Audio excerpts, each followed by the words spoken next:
Assalamualaikum warahmatullahi wabarakatuh. Perkenalkan, kami dari kelompok 3, mata kuliah Etika Politik kelas Ilmu Politik 3A UIN Sunan Gunung Jati Bandung. Di sini kami akan membahas tentang penguatan pelaksanaan fungsi partai politik di Indonesia. Sebelumnya, saya akan memperkenalkan terlebih dahulu anggota dari kelompok 3. Yang pertama, saya sendiri Asyifa Nurasana. Yang kedua, Bima Bernadip Ulhaq. Yang ketiga, Farhul Fahriza Rahmat. Yang keempat, Farizi Mahendra. Yang kelima, Fauzia Asmi Karamna. Yang keenam, Ilham Hidayat Ramadan. Yang ketujuh, Lesa Deswita. Dan yang kedelapan, Muhammad Iqbal. Langsung saja kepada pembahasan yang pertama. Apa itu partai politik? Menurut Pasal 1 Angka 1 Undang-Undang Republik Indonesia Nomor 2 Tahun 2011 tentang Partai Politik, yaitu partai politik adalah organisasi yang bersifat nasional dan dibentuk oleh sekelompok warga negara Indonesia secara sukarela, atas dasar kesamaan kehendak dan cita-cita untuk memperjuangkan dan membela kepentingan politik anggota, masyarakat, bangsa, dan negara, serta memelihara keutuhan negara Kesatuan Republik Indonesia berdasarkan Pancasila dan Undang-Undang Dasar Negara Republik Indonesia tahun 1945. Sedangkan, menurut Miriam Budiarjo, partai politik merupakan sarana bagi warga negara untuk turut serta atau berpartisipasi dalam proses pengelolaan negara, di mana partai politik adalah suatu kelompok terorganisir yang anggota-anggotanya mempunyai orientasi, nilai-nilai, dan cita-cita yang sama. Lalu, apa sih fungsi dari partai politik? Fungsi partai politik dapat dilihat dalam Pasal 11 Undang-Undang Nomor 2 Tahun 2011, yaitu partai politik berfungsi sebagai sarana. Yang pertama, pendidikan politik bagi anggota dan masyarakat luas, agar menjadi warga negara Indonesia yang sadar akan hak dan kewajibannya dalam kehidupan bermasyarakat, berbangsa, dan bernegara. Yang kedua, penciptaan iklim yang kondusif bagi persatuan dan kesatuan bangsa Indonesia untuk kesejahteraan masyarakat. Yang ketiga, penyerap, penghimpun, dan penyalur aspirasi politik masyarakat dalam merumuskan dan menetapkan kebijakan negara. Yang keempat, partisipasi politik warga negara Indonesia. Dan yang kelima, rekrutmen politik dalam proses pengisian jabatan politik melalui mekanisme demokrasi dengan memperhatikan kesetaraan dan keadilan gender. Sementara itu, menurut Miriam Budiarjo, fungsi partai politik terbagi menjadi 4. Yang pertama, sebagai sarana komunikasi politik. Yang kedua, sebagai sarana sosialisasi politik. Yang ketiga, sebagai sarana rekrutmen politik. Dan yang keempat, sebagai sarana pengatur konflik. Baik, selanjutnya saya akan menganalisis mengenai salah satu fungsi partai politik, yaitu fungsi partai politik sebagai pendidikan politik. Seperti yang kita tahu, partai politik adalah salah satu pilar demokrasi yang nyata, dan keberadaannya sangat penting terutama dalam menjalankan fungsinya. Salah satu fungsinya adalah pendidikan politik masyarakat. Pendidikan politik masyarakat dapat menjadi salah satu pendongkrak meningkatnya partisipasi masyarakat dalam kegiatan pemilihan langsung, baik itu untuk memilih presiden dan wakil presiden, maupun memilih Dewan Perwakilan Rakyat dan Dewan Perwakilan Rakyat Daerah. Dalam Pasal 31, Undang-Undang Nomor 2 Tahun 2011 menyebutkan bahwa pendidikan partai politik bertujuan untuk yang pertama, meningkatkan kesadaran akan hak dan kewajiban masyarakat dalam kehidupan bermasyarakat, berbangsa, dan bernegara. Kedua, meningkatkan partisipasi politik dan inisiatif masyarakat dalam kehidupan masyarakat, bangsa, dan negara. Dan yang ketiga, meningkatkan kemandirian, kematangan, dan membangun jiwa nasional untuk menjaga persatuan nasional, di mana pendidikan politik dilakukan untuk membangun budaya etis dan politik yang sesuai dengan Pancasila. Pendidikan politik memiliki korelasi dengan partisipasi politik. Partai politik yang tidak melaksanakan pendidikan politik kepada masyarakat akan menyebabkan penurunan partisipasi publik dalam pemilihan umum dan akan menyebabkan kondisi politik yang tampak tidak sehat, serta memungkinkan abstain yang tinggi karena rendahnya tingkat partisipasi masyarakat. Tingginya jumlah warga negara yang tidak memberikan suara atau dikenal dengan golput yang terjadi saat diselenggarakannya pemilihan membuktikan bahwa kesadaran politik masyarakat masih rendah. Artinya, pendidikan politik di Indonesia belum maksimal dan perlu diadakannya peningkatan dalam pelaksanaan fungsi tersebut. Sekian pemaparan dari saya, selanjutnya akan ada pembahasan dari para anggota kelompok saya yang lain. Bismillahirrahmanirrahim. Perkenalkan, nama saya Bima Bernardi Pulahak. Dalam kesempatan ini saya akan memaparkan kritik saya terhadap partai politik yang tidak dapat menjalankan fungsi-fungsinya dengan baik. Partai politik di setiap negara memiliki perbedaan latar belakang, perbedaan semacam ideologi, orientasi, tujuan, dan cita-cita. Namun, secara umum, partai politik memiliki fungsi-fungsi yang sama, terlepas dari latar belakangnya yang berbeda-beda. Salah satu fungsinya ialah fungsi komunikasi politik. Pada masyarakat modern, terdapat berbagai macam aspirasi, pendapat, atau kritik. Partai politik dapat memposisikan dirinya sebagai penghubung atau jembatan antara masyarakat dan pemerintah.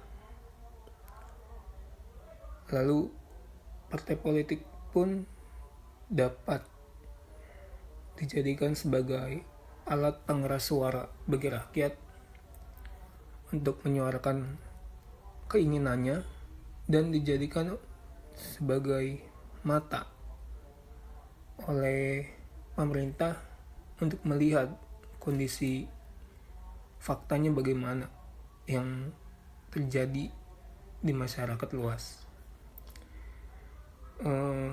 Aspirasi dan kritik dari masyarakat oleh partai politik digabungkan. Proses penggabungan ini disebut penggabungan kepentingan. Selanjutnya, pendapat dan kritik ini dirumuskan agar lebih teratur dan jelas. Setelah itu, partai merumuskannya menjadi usul kebijakan. Lalu, usul ini disuarakan dan diperjuangkan lewat parlemen kepada pemerintah agar dijadikan kebijakan umum. Namun, faktanya atau realitanya, fungsi komunikasi ini tidak dijalankan dengan benar-benar baik oleh partai politik. Kita ambil contoh beberapa bulan ke belakang. Peristiwa aksi massa atau demonstrasi yang dilakukan oleh masyarakat yang terdiri dari mahasiswa, pelajar, buruh, dan masyarakat sendiri menolak pengesahan RUU Omnibus Law menjadi undang-undang. Namun, pada saat ini, RUU yang ditolak tersebut telah menjadi undang-undang, walaupun bertentangan dengan keinginan rakyat yang luas. Demonstrasi dilakukan di Jakarta maupun di daerah. Ini tandanya bahwa masyarakat tidak menginginkan RUU tersebut dijadikan undang-undang karena masyarakat merasa bahwa rancangan undang-undang tersebut merugikan rakyat kelas bawah namun menguntungkan kelas kapitalis, kelas atas. Di sini, pada saat itu, partai politik cenderung tidak mendengarkan aspirasi masyarakat. Malahan, seolah-olah suara rakyat tidak penting sehingga dibiarkan begitu saja. Masyarakat merasa dikhianati oleh para perwakilannya di DPR atau di parlemen sana. Seharusnya partai politik atau parlemen lebih mendengarkan aspirasi dari rakyat daripada kepentingan kelompok atau pribadi. Jika parpol terus bertindak seperti ini, maka akan berdampak terhadap demokrasi Indonesia. Parpol jangan hanya hadir ketika ada pemilihan umum, berlomba-lomba untuk mendapatkan suara rakyat, hati rakyat, untuk kepentingan pribadi atau kelompoknya. Seharusnya fungsi-fungsi partai politik harus dilakukan dengan baik. Partai politik harus selalu hadir di setiap masyarakat dan membantu masyarakat. Jangan hanya hadir ketika 5 tahun sekali saat diadakannya pemilihan umum. Sekian pemaparan dari saya. Wassalamualaikum warahmatullahi wabarakatuh. Assalamualaikum warahmatullahi wabarakatuh. Nama saya Ilham Hidayat Ramadan.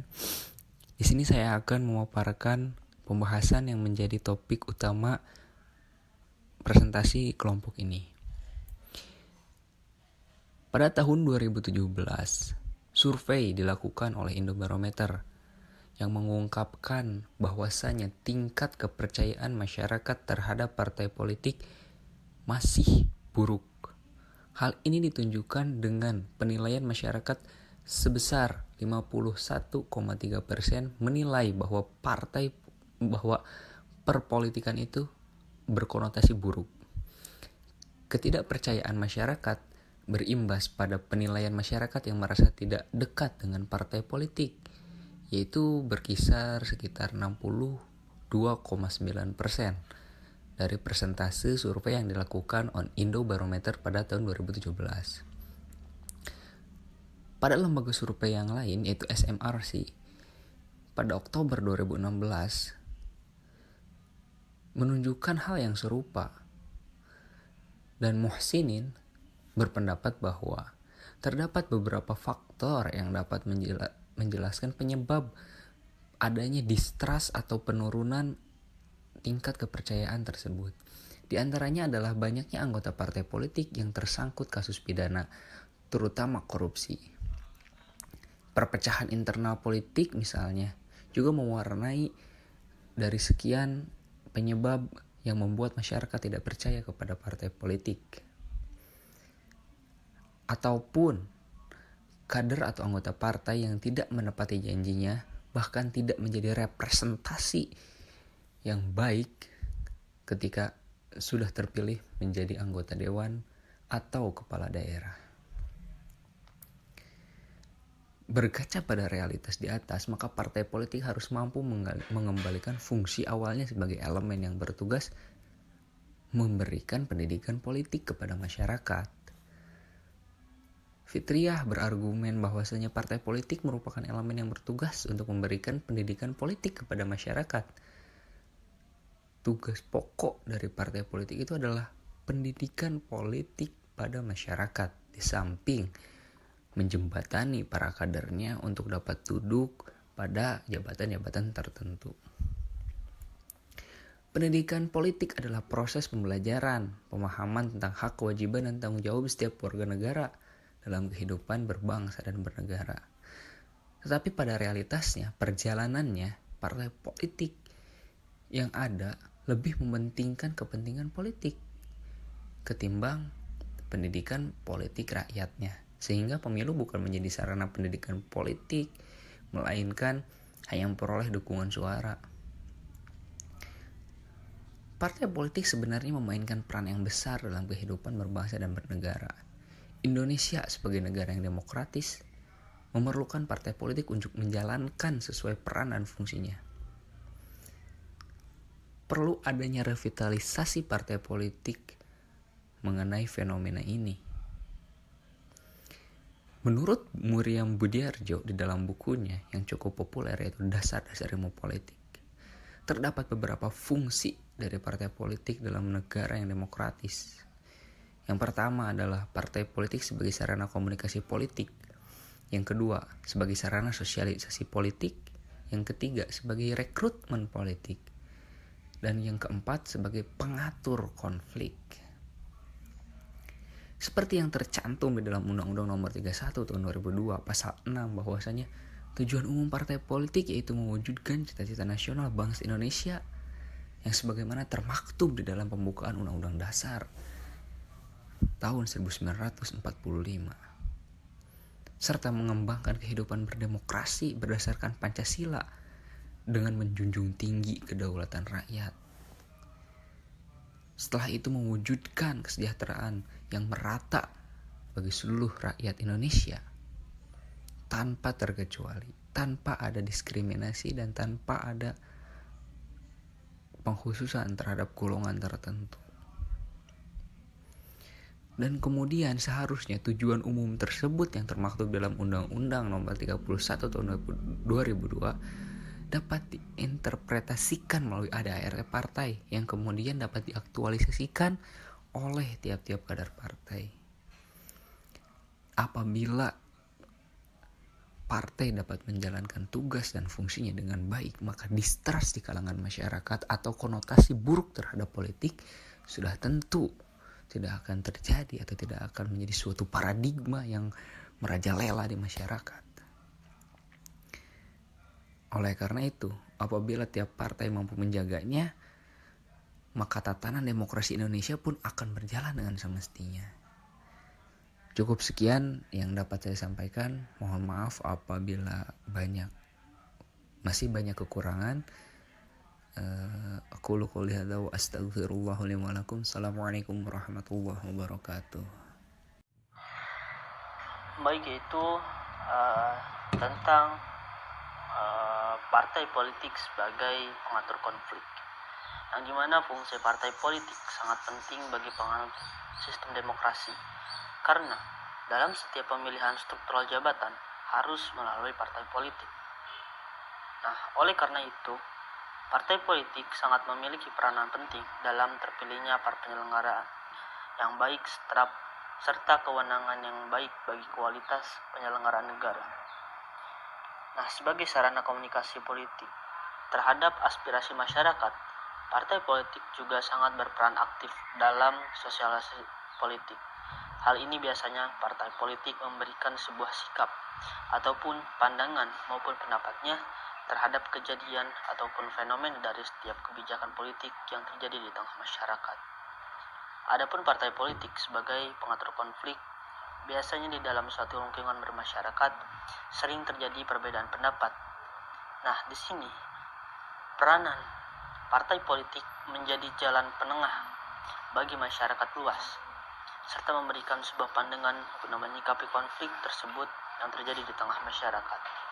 Seperti yang diketahui bersama, dalam menyikapi konflik pasti berkaitan langsung dengan sebuah kepentingan. Nah, di mana kepentingan ini biasanya dituju kepada suatu pribadi atau suatu kelompok maupun suatu golongan dalam lingkungan masyarakat. Fungsi partai politik dalam setiap konflik yang terjadi biasanya mengendalikan suatu konflik tersebut dengan cara melakukan dialog, lalu mengambil sebuah sikap dengan cara mediasi dengan memadupadankan serta memilih berbagai aspirasi dari kepentingan pihak-pihak yang berkonflik. Nah, hal ini guna mendapatkan sebuah hasil dari penyelesaian konflik tersebut berupa sebuah keputusan konflik. Terciptanya suatu kondisi yang kondusif bagi persatuan kebangsaan dan kesejahteraan masyarakat adalah bukti bahwa hukum positif kita mengatur tentang fungsi partai politik sebagai pengatur konflik. Dinamika yang berkembang dalam suatu kehidupan bermasyarakat menuntut peranan dan fungsi partai politik itu sendiri. Dan akhirnya, peran dan fungsi partai politik itu juga turut menjadi sarana sebagai sebuah kepentingan yang dimana tujuan tersebut biasanya dipengaruhi oleh beberapa faktor, di antaranya menguasai kekuasaan pemerintah serta merebut suara rakyat atas dasar persaingan suatu golongan kebijakan. Dan pada akhirnya, peranan partai politik sebagai pengatur konflik juga tidak dapat berjalan semestinya. Ada beberapa hal yang menyebabkan disfungsi partai politik itu sendiri, yaitu yang pertama diakibatkan oleh sebuah sistem kepartaian. Pada negara berkembang, partai politik akan membentuk sistem terstruktur dengan mengadopsi sistem multipartai. Keadaan ini mengakibatkan pemerintahan yang tidak stabil karena partai politik yang cenderung terlibat dalam konflik tersebut. Lalu ada pun karena faktor elitisme. Nah, pada dasarnya perkembangan suatu kebudayaan ini dikarenakan pengaruh dari elit-elit politis tertentu. Hal ini juga biasanya sebagai suatu strategi partai politik itu terhadap kepentingannya. Nah, lalu yang ketiga ada juga karena pengaruh pragmatisme suatu partai politik. Nah, pada dasarnya ideologi partai di Indonesia masih terpengaruh oleh jalur-jalur agama atau klaster-klaster serta golongan kebangsaan. Nah, idealisme partai terpengaruh oleh budaya pragmatisme, yang dimana partai di Indonesia lebih berpikir untuk mempertahankan kekuasaan politiknya daripada harus mempertahankan idealisme semata. Lalu pada dewasa ini, keadaan yang terjadi semakin membukakan mata kita, karena kegagalan fungsi partai bukanlah suatu hal yang lumrah lagi, terkhusus di Indonesia sendiri, yang dimana masih mengalami masa transisi dari beberapa sistem politik untuk mencapai sebuah sistem yang stabil. Nah, idealnya partai politik juga memiliki fungsi utama untuk mengorganisasi kepentingan yang timbul dalam suatu komunikasi atau komunitas makro atau bangsa, yakni di mana sebagai sarana pendidikan politik, di mana partai politik menjadi mediasi yang mengantarkan masyarakat terhadap kesadaran politik itu sendiri. Nah, di sini dapat disimpulkan juga bahwa peran partai politik bagi keberlangsungan sebuah sarana aspirasi masyarakat sekaligus sebagai sarana pengatur konflik dibutuhkan sebuah komitmen dan kemauan bersama-sama untuk meminimalisir terjadinya suatu konflik tersebut, karena justru banyak juga kemudian konflik tersebut muncul akibat dari keinginan oknum-oknum yang menduduki jabatan di partai politik, sehingga justru malah partai politik tersebut sebagai penambah konflik antara kepentingan. Perlunya pendidikan politik bagi para konstituen untuk ataupun mengikutnya. Hal ini agar konflik antar kepentingan dapat terhindarkan. Mungkin cukup sekian materi dari saya tentang mengkritisi etika partai politik. Nah, untuk selanjutnya mungkin akan disampaikan juga oleh teman-teman saya. Terima kasih. Wassalamualaikum warahmatullahi wabarakatuh.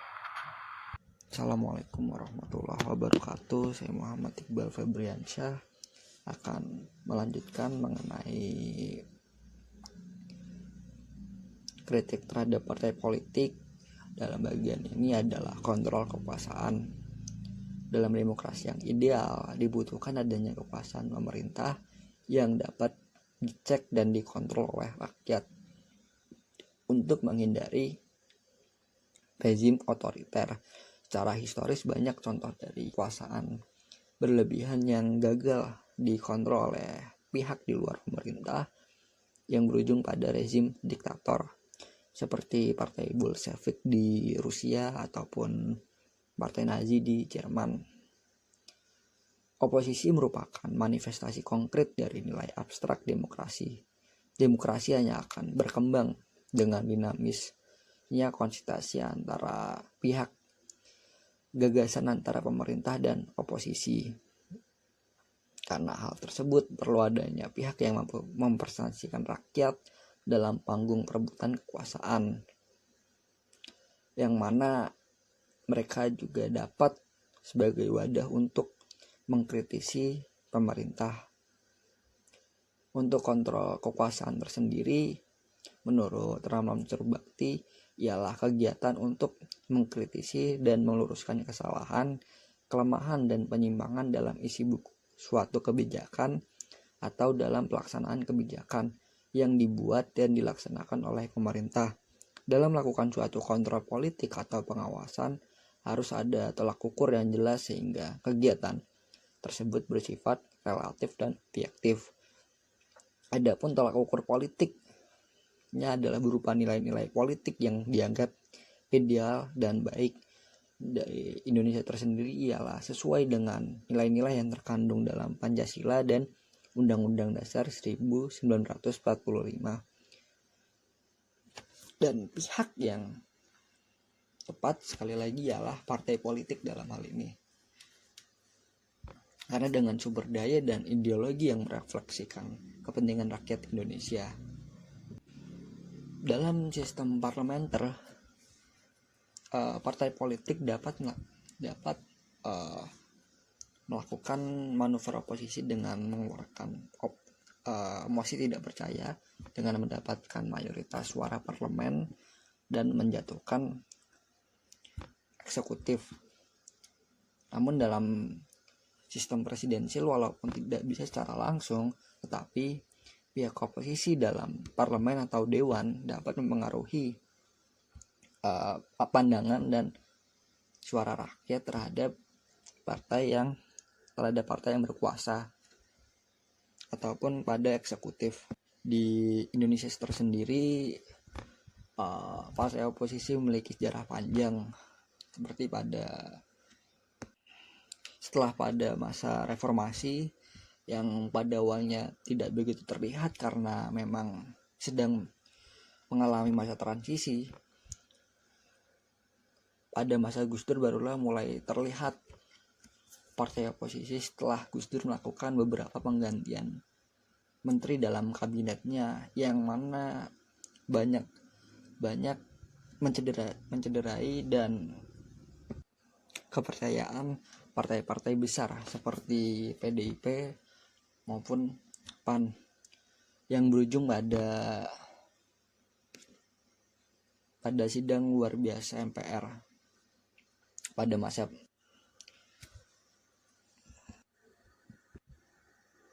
yang berujung pada ketidaksukaan partai-partai besar terhadap Gus Dur, yang berujung pada sidang luar biasa MPR. Masuki era pemilihan langsung pada masa Jokowi, muncul adanya koalisi partai oposisi Merah Putih dengan PKS dan Gerindra dengan suara terlantang dalam mengkritisi pemerintah.